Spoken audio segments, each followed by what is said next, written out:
Hello दोस्तों, GS centre में आप लोगों का स्वागत है। आज हम देखेंगे भारतीय राज्य व्यवस्था के महत्वपूर्ण प्रश्नों को, जो आने वाले परीक्षा के लिए बहुत ही महत्वपूर्ण होगा। ये दोस्तों, ये वीडियो का पार्ट 2 है। इससे पहले पार्ट 1 वीडियो अपलोड किया जा चुका है। नहीं देखे हैं तो इस वीडियो के नीचे डिस्क्रिप्शन बॉक्स में लिंक दिया गया है, वहाँ पर ओपन करके देख सकते हैं। दोस्तों, पहला जो क्वेश्चन है, भारत के लिए संविधान की रचना हेतु संविधान सभा का विचार निम्नलिखित में से सर्वप्रथम किसने प्रस्तुत किया था? इसका आंसर हो जाएगा ए, स्वराज पार्टी 1934 में। मई 1934 में रांची में स्वराज पार्टी ने आत्मनिर्णय का अधिकार की मांग की और एक प्रस्ताव पारित किया, जिसमें कहा गया कि वयस्क मताधिकार के आधार पर निर्वाचित भारतीय प्रतिनिधियों की एक संविधान सभा होगी, जो संविधान का निर्माण करेगी। भारतीयों की ओर से संविधान सभा की मांग करने का यह प्रथम अवसर था। अगला क्वेश्चन है, स्वतंत्रता के पूर्व के दिनों में प्रारंभ में किसने संविधान निर्मात्री सभा का विचार प्रस्तुत किया था? इसका आंसर हो जाएगा ए, एम.एन. राय।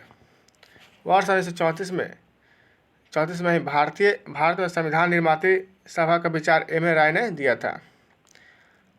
अगला क्वेश्चन है, एक निर्वाचित संविधान द्वारा भारत के संविधान का निर्माण करने का प्रस्ताव किया गया था। तो किसके द्वारा किया गया था? क्रिप्स मिशन के द्वारा किया गया था। एक निर्वाचित संविधान सभा द्वारा भारत के संविधान का निर्माण करने का प्रस्ताव सर्वप्रथम क्रिप्स मिशन 1942 के द्वारा किया गया था।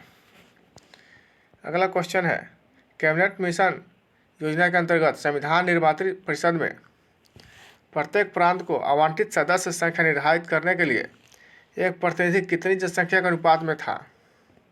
इसका आंसर हो जाएगा 10 लाख व्यक्ति। कैबिनेट मिशन वर्ष 1946 में भारत आया था। मिशन ने अपनी रिपोर्ट में संविधान सभा के गठन का एक सूत्र प्रस्तुत किया था, जिसके आधार पर संविधान सभा निर्वाचित होनी थी और प्रांतों का प्रतिनिधित्व जनसंख्या के आधार पर होना था। इसके तहत मोटे तौर पर प्रति 10 लाख व्यक्तियों के ऊपर एक प्रतिनिधि के निर्वाचन की व्यवस्था प्रस्तावित थी। अगला क्वेश्चन है, इन व्यक्तियों में से कौन कैबिनेट मिशन का सदस्य नहीं था? जो है विलियम वुड जो है कैबिनेट मिशन का सदस्य नहीं था। बाकी तीनों थे पैथिक लॉरेंस, एबी अलेक्जेंडर और स्टैफर्ड क्रिप्स। कैबिनेट मिशन 1946 में भारत पहुंचा। इस मिशन के सदस्य स्टैफर्ड क्रिप्स जो बोर्ड ऑफ ट्रेड के अध्यक्ष थे, पैथिक लॉरेंस भारत सचिव थे और एबी अलेक्जेंडर नौसेना मंत्री थे। अगला क्वेश्चन है, भारतीय संविधान सभा का गठन किया गया था किसके द्वारा? कैबिनेट मिशन योजना 1946 के अंतर्गत। भारतीय संविधान सभा का प्रतिनिधित्व निर्वाचन के आधार पर गठन कैबिनेट मिशन योजना 1946 के अंतर्गत किया गया था। अगला क्वेश्चन है, 1946 में निर्मित अंतरिम सरकार में कार्यपालिका परिषद के उप सभापति कौन थे? इसका आंसर हो जाएगा जवाहरलाल नेहरू। 24 अगस्त 1946 को अंतरिम राष्ट्रीय सरकार की घोषणा इस व्यवस्था के साथ की गई कि अंतरिम सरकार 2 सितंबर 1946 को कार्यभार संभालेगी। वायसराय इसमें कार्यपालिका परिषद का पद अध्यक्ष था तथा जवाहरलाल नेहरू को उपाध्यक्ष या उपसभापति बनाया गया। अगला क्वेश्चन है, निम्नलिखित में से कौन अगस्त 1946 में गठित प्रथम अंतरिम राष्ट्रीय सरकार का सदस्य नहीं था? इसका आंसर है डॉक्टर एस राधाकृष्णन। अंतरिम सरकार के सदस्य जो थे राजश्री गोपालाचारी, डॉक्टर राजेंद्र प्रसाद और जगजीवन राम। कैबिनेट मिशन योजना के आधार पर 24 अगस्त 1946 की घोषणा के तहत नवनिर्वाचित संविधान सभा से 2 सितंबर 1946 को भारत की अंतरिम सरकार का गठन किया गया था। इसमें सी राजगोपालाचारी शिक्षा मंत्री, डॉक्टर राजेंद्र प्रसाद खाद्य एवं कृषि मंत्री थे, जगजीवन राम श्रम मंत्री थे, जबकि डॉक्टर एस राधाकृष्णन इस प्रथम अंतरिम राष्ट्रीय सरकार के सदस्य नहीं थे। अगला क्वेश्चन है, कथन ए दिया है और इसमें दिया गया है, बेवेल योजना के अनुसार कार्यकारी परिषद में हिंदू और मुस्लिम सदस्यों की संख्या समान होनी थी। बेवेल का विचार था कि ऐसी व्यवस्था से भारत का बंटवारा बच जाता। दोस्तों, ये सही है। लेकिन आर गलत है। कथन सही है लेकिन कारण गलत है। अक्टूबर 1943 में निम्नलिखित का स्थान पर आर्कीबाल्ड बेबल वायसराय तथा गवर्नर जनरल नियुक्त किए गए। वे भारतीय संवैधानिक गतिरोध को दूर करने के उद्देश्य से मई 1945 में लंदन गए। वहां उन्होंने भारतीय प्रशासन के संबंध में ब्रिटिश सरकार से विस्तार से बात की तथा कुछ प्रस्ताव रखे। जून 1945 में उन प्रस्तावों को बेबल योजना के नाम से सार्वजनिक किया गया। बेबल योजना के प्रस्तावों में कार्यकारी परिषद में मुसलमान सदस्यों की संख्या हिंदू के बराबर होना, परिषद में वायसराय तथा कमांडर इन चीफ को छोड़कर सभी सदस्यों का भारतीय होना, शीघ्र ही शिमला में एक सम्मेलन का बुलाया जाना तथा युद्ध समाप्ति के पश्चात भारतीयों के द्वारा खुद का संविधान बनाया जाना इत्यादि प्रावधान शामिल थे। बेबल योजना का उद्देश्य राजनीतिक गतिरोध दूर करना, भारतीयों को पूर्ण स्वशासन की दिशा में आगे बढ़ाना और संवैधानिक गतिरोध दूर करना था, जिसका उद्देश्य कहीं से भी हिंदू मुस्लिम एकता को सुदृढ़ करना नहीं था, जिससे भारत का विभाजन रुक सके। अतः कथन सत्य है और कारण गलत है। अगला क्वेश्चन है, निम्नलिखित में से कौन से कथन संविधान सभा के विषय में सत्य है? वह वयस्क मताधिकार के आधार पर थी, ये गलत है। वह प्रत्यक्ष निर्वाचन का परिणाम था, यह भी गलत है। और वह बहुदलीय निकाय थी, सही है। उसने अनेक समितियों के माध्यम से कार्य किया था, ये सही है। इसका आंसर हो जाएगा सी, 3 और 4। संविधान सभा के गठन के लिए राज्यों के विधानसभाओं का उपयोग निर्वाचक मंडल के रूप में किया गया, अतः संविधान सभा प्रत्यक्ष अप्रत्यक्ष निर्वाचन का परिणाम थी। इसका निर्वाचन वयस्क मताधिकार पर आधारित नहीं था। संविधान सभा में अनेक दलों के लोग शामिल थे। इस सभा ने अपने कार्यों का संचालन करने के लिए अनेक समितियों का गठन किया था। अगला क्वेश्चन है, भारतीय संविधान के संबंध में निम्नलिखित में से कौन कथन सही है? यह वयस्क मताधिकार का वयस्क मताधिकार पर आधारित नहीं थी, सही है। यह प्रत्यक्ष निर्वाचन का परिणाम थी, यह गलत है। यह बहुदलीय संरचना नहीं थी, यह गलत है। यह कई समितियों के माध्यम से कार्यरत थी, यह सही है। दोस्तों ए और डी सही है, इसका आंसर हो जाएगा ए। अगला क्वेश्चन है, निम्नलिखित में से संविधान सभा के बारे में गलत कथन कौन सा है? यहाँ पूछ रहा है गलत कथन कौन सा है, तो इसका आंसर हो जाएगा सी। इसका निर्वाचन सार्वभौमिक वयस्क मताधिकार के आधार पर किया गया था, दोस्तों गलत है। और सही जो ऑप्शन है इसके बारे में बोल रहे हैं, इसने बड़ी संख्या में समितियों की मदद से काम किया था। इनमें से प्रारूप समितियाँ सबसे महत्वपूर्ण थी, सही है। अल्पसंख्यक समुदाय जैसे ईसाई, एंग्लो इंडियन और पारसियों को सभी में पर्याप्त प्रतिनिधित्व दिया गया था, यह सही है। इसकी चुनाव प्रक्रिया 1935 का अधिनियम 6 अनुसूची पर आधारित थी, सही है। और कर, संपत्ति, शैक्षणिक योग्यता के आधार पर मताधिकार सीमित था, सही है। संविधान सभा के सदस्यों का निर्वाचन प्रांतीय विधानसभाओं के सदस्यों द्वारा अप्रत्यक्ष निर्वाचन के आधार पर हुआ था, अप्रत्यक्ष निर्वाचन के आधार पर हुआ था, न कि सार्वभौम वयस्क मताधिकार के आधार पर।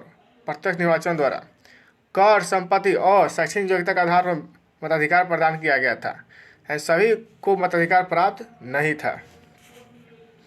भारत के संविधान का प्रारूप तैयार करने वाली संविधान सभा के सदस्यों को, इसका आंसर हो जाएगा सी, विभिन्न प्रांतों के विधानसभाओं द्वारा चुना गया था, सही है। अगला क्वेश्चन है, भारतीय इतिहास के संदर्भ में प्रांतों से संविधान सभा के सदस्य क्या थे?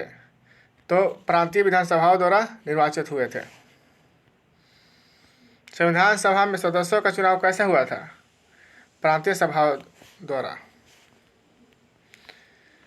संविधान सभा के चुने हुए अस्थायी अध्यक्ष कौन थे? इसका आंसर है डॉक्टर राजेंद्र प्रसाद। 9 दिसंबर 1946 को संविधान सभा की प्रथम बैठक की अध्यक्षता अस्थायी अध्यक्ष डॉक्टर सचिदानंद सिन्हा ने की थी। 11 दिसंबर 1946 को संविधान सभा ने डॉक्टर राजेंद्र प्रसाद को निर्विरोध संविधान सभा के अस्थायी अध्यक्ष के रूप में निर्वाचित किया था। अगला क्वेश्चन है, संविधान सभा की प्रथम बैठक की अध्यक्षता किसने की थी? इसका आंसर है डॉक्टर सच्चिदानंद सिन्हा। भारतीय संविधान के उद्घाटन अधिवेशन की अध्यक्षता किसके द्वारा की गई थी? इसका आंसर होगा डॉक्टर सच्चिदानंद सिन्हा। भारत के संविधान निर्मात्री सभा के अध्यक्ष कौन थे? इसका आंसर है डॉक्टर राजेंद्र प्रसाद। अगला क्वेश्चन है, स्वतंत्र भारत की संविधान सभा के अध्यक्ष कौन थे? इसका आंसर होगा डॉक्टर राजेंद्र प्रसाद। संविधान सभा के प्रथम मनोनीत उप सभापति कौन थे? इसका आंसर हो जाएगा फ्रैंक एंथनी।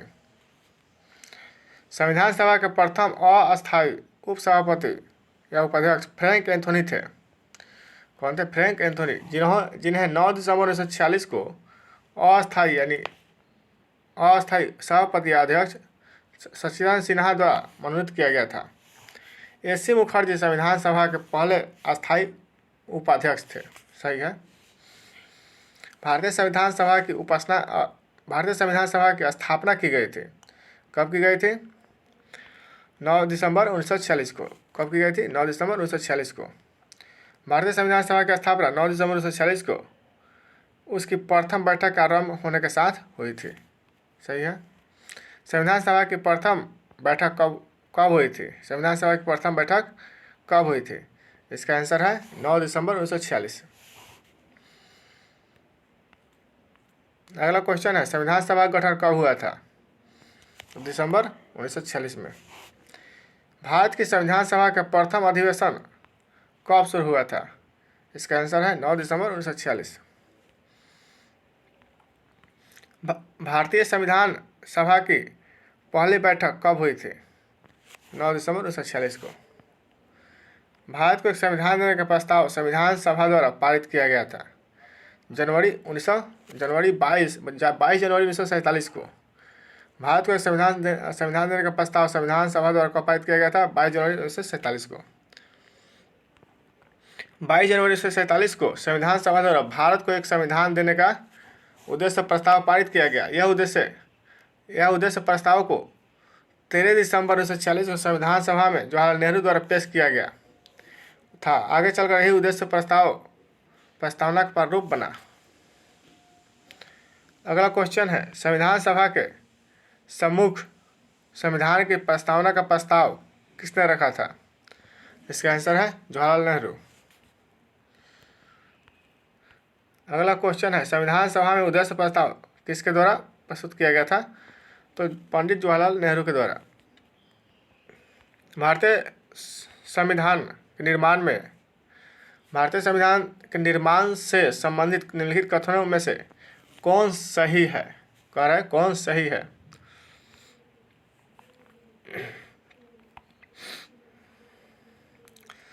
पंडित नेहरू के उद्देश्य प्रस्ताव जो संविधान सभा द्वारा स्वीकार किया गया था, संविधान के निर्माण पर असर था। ये सही है। उद्देशिका बहुत महत्वपूर्ण उद्देश्यों को पूर्ति करती है। सही है। और संविधान को भारत के लोगों ने आदेशित किया है। सही है। राज्य के मुखिया को लोग प्रत्यक्ष रूप से निर्वाचित करते हैं। दोस्तों, ये गलत है। 1, 2, 3 सही है और 4 गलत है। तो दोस्तों, इसका आंसर हो जाएगा ए।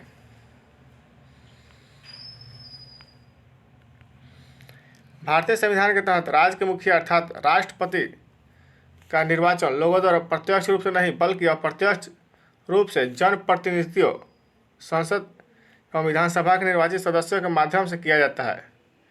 इसलिए अन्य तीनों कथन सही है। भारतीय संविधान को बनाने हेतु भारतीय संविधान सभा के कुल कितने अधिवेशन हुए थे? इसका आंसर हो जाएगा सी, 12। भारतीय संविधान के निर्माण में संविधान सभा को 2 वर्ष 11 महीने 18 दिन का समय लगा था। इस दौरान इसके कुल 11 अधिवेशन यानी कुल 165 दिन हुए थे। 11 अधिवेशन का अंतिम दिन 26 नवंबर 1949 को संविधान को अंकित किया गया था। इन 11 अधिवेशनों के अतिरिक्त संविधान सभा पुनः 24 जनवरी 1950 को सम्मिलित हुई थी, जबकि सदस्यों द्वारा भारत के संविधान पर हस्ताक्षर किए गए थे। इस प्रकार निकटतम सही उत्तर सी होगा।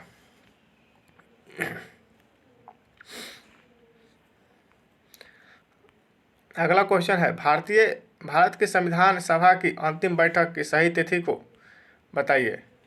इसका आंसर है 24 जनवरी 1950।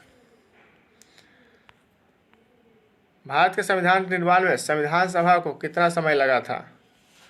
तो 2 वर्ष 11 महीना 18 दिन। अगला क्वेश्चन है, संविधान सभा के पहले उपाध्यक्ष कौन थे? कौन थे? तो डॉक्टर एस.सी. मुखर्जी। प्रारूप समिति के मूलतः एकमात्र कांग्रेसी सदस्य कौन थे? तो के.एम. मुंशी। राजस्थान की रियासतों का प्रतिनिधित्व करने वाले संविधान सभा के सदस्य कौन थे? टी.टी. कृष्णामाचारी। यह संघ समिति के अध्यक्ष कौन थे? तो जवाहरलाल नेहरू। दोस्तों इसका जो आंसर हो जाएगा बी। संविधान सभा के पहले उपाध्यक्ष कौन थे? एस.सी. मुखर्जी। प्रारूप समिति के मूलतः एकमात्र कांग्रेसी सदस्य कौन थे? के.एम. मुंशी। राजस्थान की रियासतों का प्रतिनिधित्व किसने किया था? वी.टी. कृष्णामाचारी।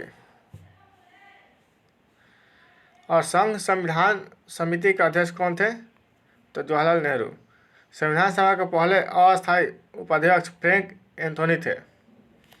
9 दिसंबर 1946 को अस्थायी अध्यक्ष सच्चिदानंद सिन्हा द्वारा नामित किया गया था। एस.सी. मुखर्जी संविधान सभा के पहले अस्थायी उपाध्यक्ष थे। अगला क्वेश्चन है, भारतीय संविधान के निर्माण के समय संवैधानिक सलाहकार कौन थे? इसका आंसर हो जाएगा बी.एन. राव। भारतीय संविधान के निर्माण के समय बेनेगल नरसिंह राव को संवैधानिक सलाहकार नियुक्त किया गया था। अगला क्वेश्चन है, भारतीय संविधान का प्रथम प्रारूप तैयार किया गया था किसके द्वारा? बी.एन. राव के द्वारा। भारतीय संविधान के संवैधानिक सलाहकार बी.एन. राव द्वारा संविधान का पहला प्रारूप तैयार किया गया था, जिस पर विचार एवं परिवर्तन करके प्रारूप समिति द्वारा संविधान सभा के समक्ष संविधान का मसौदा प्रस्तुत किया गया। बी.एन. राव के मूल प्रारूप में 243 अनुच्छेद और 13 अनुसूचियाँ थी। अगला क्वेश्चन है, संविधान सभा में भारतीय संविधान का तृतीय वाचन कब प्रारंभ हुआ था? दोस्तों इसका जो आंसर है इसमें दिया गया है 17 नवंबर 1949 को, लेकिन इसमें ऑप्शन में नहीं दिया गया है।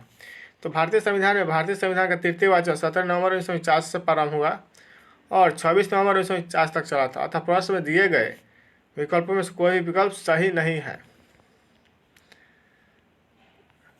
अगला क्वेश्चन है, भारत का संविधान पूर्ण रूप से तैयार हुआ था कब तैयार हुआ था?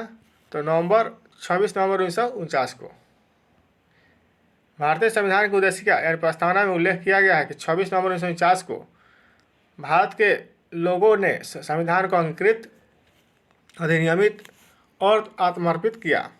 संविधान को अपनाने, उसके पूर्ण होने, पारित होने तथा इसको अंतिम रूप से देने की तारीख 26 नवंबर 1949 को ही माना जाता है। इसी दिन नागरिकता, अंतकालीन संसद, अस्थायी और संक्रमणकालीन उपबंध लागू हो गए। तथापि संविधान के शेष उपबंध 26 जनवरी 1950 से प्रभावी हुए। अतः संविधान के पूर्ण रूप से लागू होने तथा पूर्ण रूप से क्रियान्वित होने की तिथि के रूप में 26 जनवरी 1950 को ग्रहण करते हैं। अगला क्वेश्चन है, भारतीय संविधान को संविधान सभा द्वारा कब अंगीकृत किया गया था?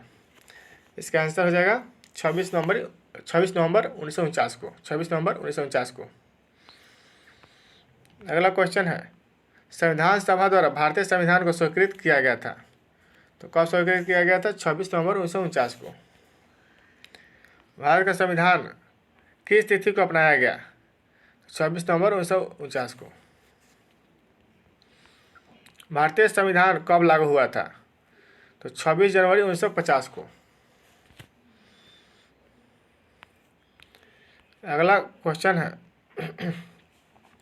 संविधान को 26 जनवरी के दिन लागू करने का निर्णय इसलिए लिया गया क्योंकि कांग्रेस इस तिथि को 1930 में स्वतंत्रता दिवस के रूप में मनाया था। भारतीय राष्ट्रीय कांग्रेस के लाहौर अधिवेशन दिसंबर 1929 में पूर्ण राष्ट्र स्वराज की घोषणा की गई थी। 26 जनवरी को स्वतंत्रता दिवस के रूप में मनाए जाने का संकल्प लिया गया और आज़ादी के पूर्व तक 26 जनवरी तक स्वतंत्रता दिवस के रूप में मनाया जाता रहा, परंतु भारत 15 अगस्त 1947 से स्वतंत्र हो गया। तब से प्रत्येक वर्ष 15 अगस्त को स्वाधीनता दिवस के रूप में मनाया जाने लगा, जबकि स्वतंत्रता प्राप्ति के पश्चात 26 जनवरी की तिथि को अविस्मरणीय बनाने हेतु भारतीय संविधान को पूर्णतः 26 जनवरी 1950 को लागू किया गया। तब से प्रत्येक वर्ष 26 जनवरी को गणतंत्र दिवस के रूप में मनाया जाने लगा। अगला क्वेश्चन है, भारतीय संविधान दिवस कब मनाया जाता है? इसका आंसर है 26 नवंबर को। भारतीय संविधान दिवस 26 नवंबर को मनाया जाता है। भारतीय संविधान 26 नवंबर 1950 को बनकर तैयार और संविधान सभा द्वारा अंकित हुआ। इसके कुछ प्रावधान इसी दिन लागू किए गए थे, जिसके फलस्वरूप इस दिन को संविधान दिवस के रूप में मनाया जाता है। जबकि भारतीय संविधान 26 जनवरी 1950 को पूर्ण रूप से लागू किया गया। 26 जनवरी को गणतंत्र दिवस के रूप में मनाया जाता है। अगला क्वेश्चन है, भारतीय संविधान को अपनाया गया था कब? किसके द्वारा अपनाया गया था? संविधान सभा द्वारा। भारतीय संविधान के 11वें अधिवेशन में 26 नवंबर 1949 को भारतीय संविधान सभा द्वारा अपनाया गया और अधिनियमित किया गया। अगला क्वेश्चन है, भारतीय संविधान को 26 नवंबर 1949 को किसके द्वारा अधिनियमित किया गया था? इसका आंसर है संविधान सभा द्वारा। भारत का संविधान अंगीकृत एवं अधिनियमित हुआ था 26 नवंबर 1949 को। B.R. अम्बेडकर का संविधान सभा में निर्वाचन हुआ था। कहाँ से? बम्बई प्रेसिडेंसी से। वर्ष 1946 में संपन्न भारतीय संविधान के प्रारंभिक चुनाव में डॉक्टर भीमराव अम्बेडकर अविभाजित भारत के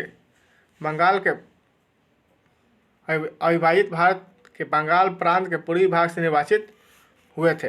बाद में यह क्षेत्र पाकिस्तान में चले जाने के कारण डॉक्टर अम्बेडकर भारतीय गणराज्य के बम्बई प्रेसिडेंसी के पूना संसदीय क्षेत्र से उपचुनाव निर्वाचित होकर भारतीय संविधान सभा में सम्मिलित हुए।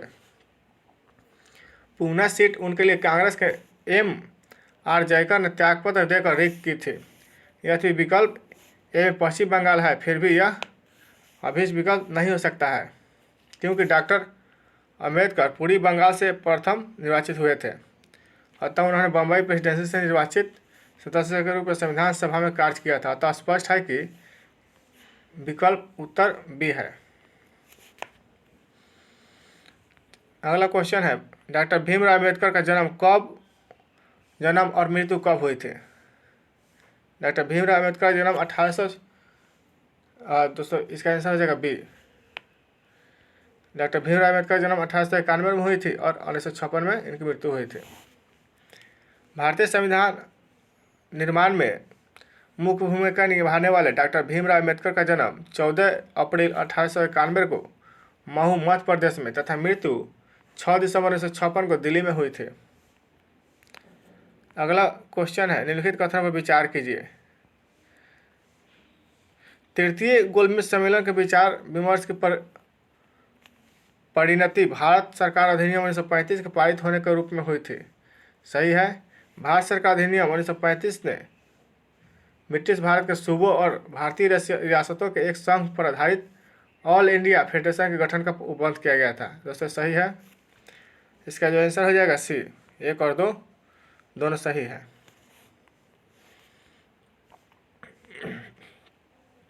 नवंबर दिसंबर 1932 में लंदन में आयोजित तीसरे और अंतिम गोलमेज सम्मेलन में कांग्रेस ने भाग नहीं लिया था।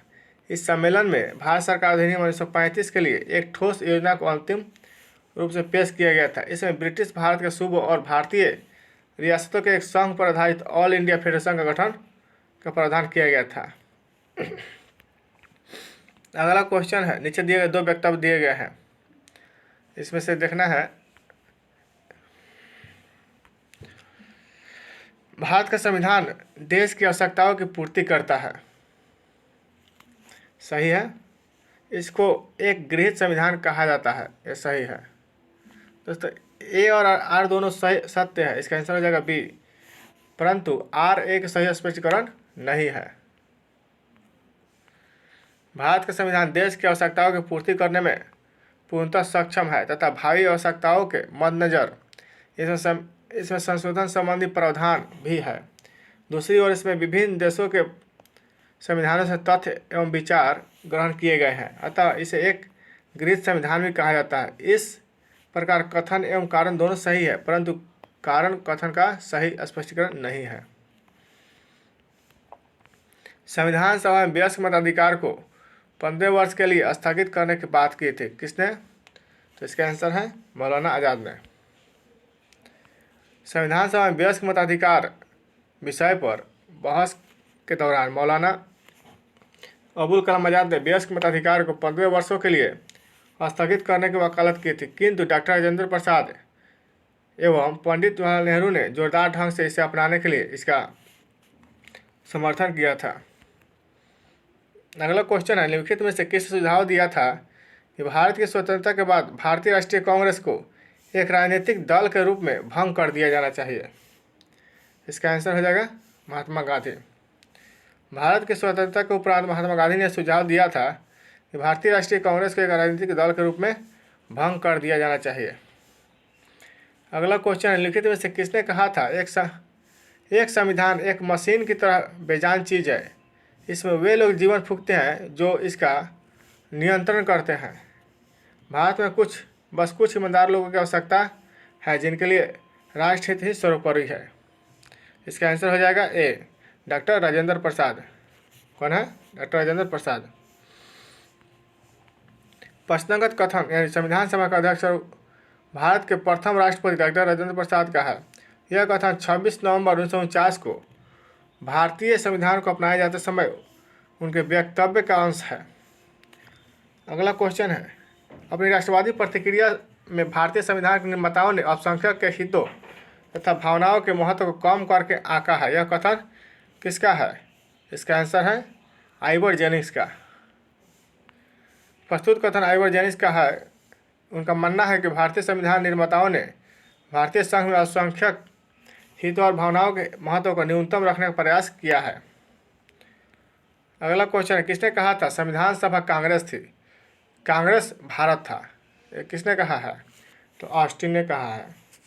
संविधान सभा कांग्रेस थी और कांग्रेस भारत था। यह वक्तव्य पद्मश्री पुरस्कार प्राप्त इतिहासकार ग्रेनविले ऑस्टिन का था।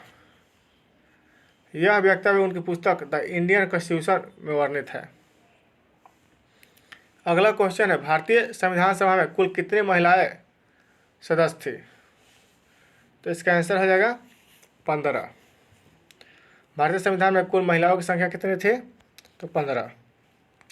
चलिए दोस्तों, आज के सेशन समाप्त करते हैं। मिलेंगे अगले वीडियो में, तब तक के लिए धन्यवाद।